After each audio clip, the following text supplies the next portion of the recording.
For decades, Star Trek has portrayed what is generally considered to be a positive vision of humanity's future. A future where we've overcome our petty differences, brought an end to hunger and poverty. A future where we go forth to explore the galaxy in partnership with other similarly enlightened civilizations. It's a future many aspire to. The United Federation of Planets is a future many of us would like to live in.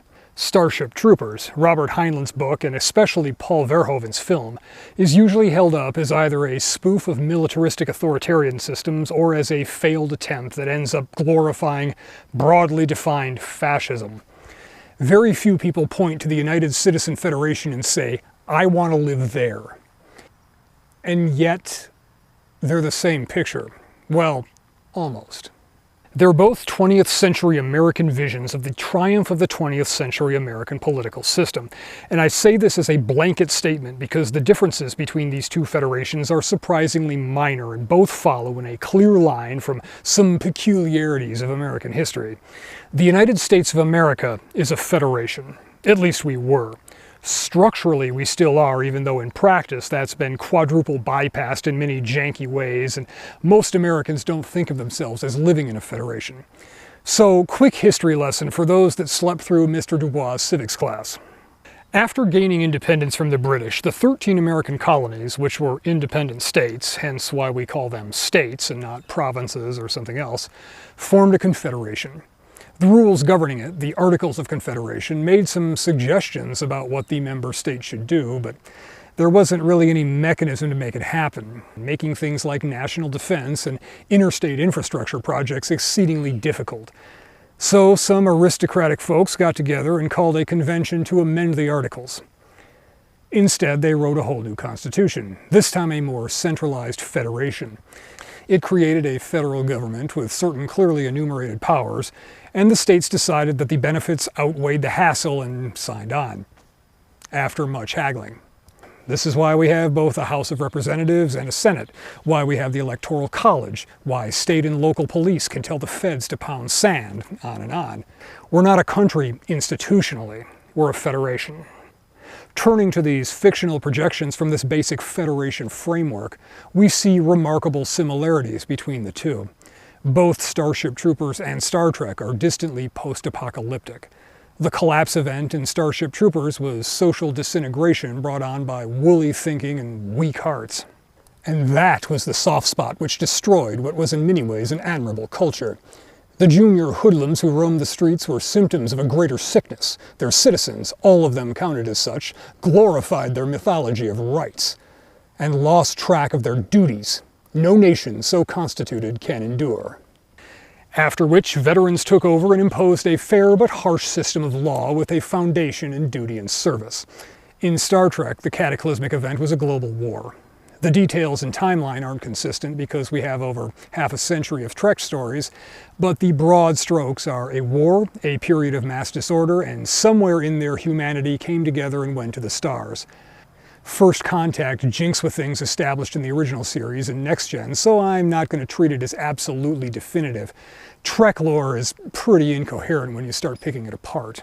But in both cases, humanity climbed up out of the ruin, and under the leadership of people more rational and forward-thinking than those that brought on the collapse, mankind built a prosperous civilization on a foundation of duty and self-betterment. In Starship Troopers, it's the basis for legal citizenship. Service guarantees citizenship. Serving the greater society not only establishes the moral basis for citizenship, but the hard discipline of military life tempers the individual's outlook and makes citizens less likely to propose or vote for goofy, harebrained nonsense, like Marxism. In Star Trek, it's more cultural than systemic, perhaps best illustrated by... We work to better ourselves and the rest of humanity. I'm not going to get into the supposed lack of money and what that actually means in practice here. The operative point is that they didn't join Starfleet for the college money or an enlistment bonus. It doesn't matter that Trek doesn't do the whole citizenship through service thing. It's about a cultural compulsion to be better, to be significant to their society. The same is true in Starship Troopers. No offense, but military service is for ants. Believe me, I see them go, I see them come back. When they do come back. I see what it's done to them. And for what? A purely nominal political privilege that pays not one centavo and that most of them aren't competent to use wisely anyhow. In both cases, we see a prosperous and comfortable society. There's no shame in not answering the call to serve. One can live comfortably by ignoring that call. But both cultures exert a push for their young people to look at the peace and prosperity around them, to understand that they can stay in the garden for their entire lives, but that real growth comes from stepping out of it. They're called to become something better. And in both cases, it often manifests through service in a military capacity.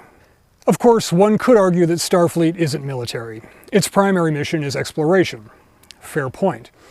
But it is a mission. They have uniforms and ranks denoting a hierarchy of command. They frequently exchange fire with ships from other planets. Starfleet is a space navy. Of course, it's a strange sort of space navy. Trek focuses almost entirely on officers, so we don't really know much about Starfleet enlisted crew, if such a thing even exists.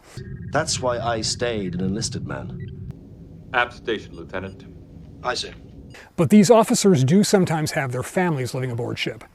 Previously, I've argued that this suggests a significant level of militarism in Federation life because it implies that the military-like environment of a starship is not unusual enough for the presence of children to seem odd in that society.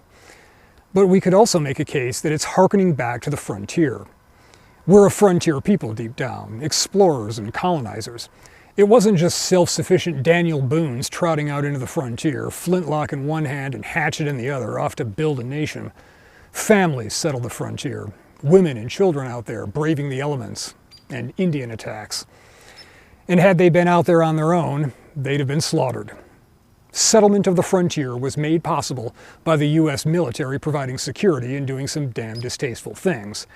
It's exceedingly difficult to colonize an already occupied space without organized military force. It was true for America's continent-spanning federation, and it holds true for interstellar federations as well. Star Trek's Federation seems to do it without wiping out competing populations, but it still became a hegemonic power with substantial military capacity and readiness. And these two things, militarism and exploration, are linked. Even today, military recruiting relies heavily on the call to adventure and self-betterment. See the world, be all you can be. There is, of course, a striking difference here. Starfleet is depicted as being quite selective. The entrance exam for the Academy is rigorous and the standards are high, whereas that other Federation literally takes anyone that volunteers, even if they have to find some bizarre task for them to do. Where Star Trek shows us an idealized utopian version of the volunteer military America has had since the end of the Vietnam War, and meritocratic society in general, Starship Troopers shows us something much more interesting. A lot of people have strong objections to conscription. I despise it. The idea that government can grab you and say, you work for us now, and dictate what you'll do, where you'll live, and maybe when you'll die, and your own plans for your own life be damned is ridiculous and evil to me. But the other side is that after decades of an all-volunteer military, we can see that it creates its own set of problems. Less than 10% of Americans have served in the military, and it tends to run in families. There's a divide between the military and the rest of society. When the country gets into a war, a small percentage of the population bears the weight of it. For the other 90%, the war is someone else's problem. This fuels interventionist policy because people making decisions, whether elected officials or the people that vote for them, don't really understand war and don't have any real stake in it. Starship Troopers shows us a model that addresses some of that, sort of splitting the difference between conscription and volunteer militaries. No one has to go, and declining to serve carries no stigma or penalty. You can own property, start a business, exercise your right to complain about the government. But to have a direct voice in policy, you have to demonstrate a willingness to put yourself on the line for it. I'm not suggesting we adopt this idea, but it does give us some things to ponder. Because if we look at the world depicted in Starship Troopers and compare it to Star Trek, both depict a prosperous, united world exploring the galaxy, an optimistic mankind looking forward toward a grand future. But Star Trek demands that we become better than we are, more rational, more compassionate, more communal. It's a vision of the future that like the utopian ideologies of our own time, requires that we become a different people. In contrast, Starship Troopers takes us as we really are. It explicitly acknowledges that its citizens aren't smarter, nobler, or more informed than anyone else, only that they live in a system that bestows political power only on those who have demonstrated an ability to plan for the future, to endure hardships today for benefits later. In the text, it's explained this way. Under our system, every voter and office holder is a man who has demonstrated through voluntary and difficult service that he places the welfare of the group ahead of personal advantage. But that's not really it. People sign up for their own reasons, not out of some high ideal of sacrifice for the general welfare or the edification of society, but for something they want out of it. Whether it's a material benefit, such as needing to be a citizen for their desired career path, or something less tangible, like wanting to have achieved it for their own self-image. The secondary effect, the societal level effect, is to weed out those who have no sense of consequences, those who think you can get something for nothing from the societal level decision-making process. The Terran Federation doesn't require us to evolve into better humans or to drastically revamp the priorities of our culture. It just gives us a choice and lets us decide what our own priorities in life are. But it structurally limits the short-sighted and irresponsible to only setting the course of their own lives without dragging everyone else into unworkable nightmares based on wishful thinking. And as such, it's a more achievable future than the visions presented in other utopian sci-fi or the grand top-down social ideologies of our own world. Oh, I almost forgot to mention, it's not fascist.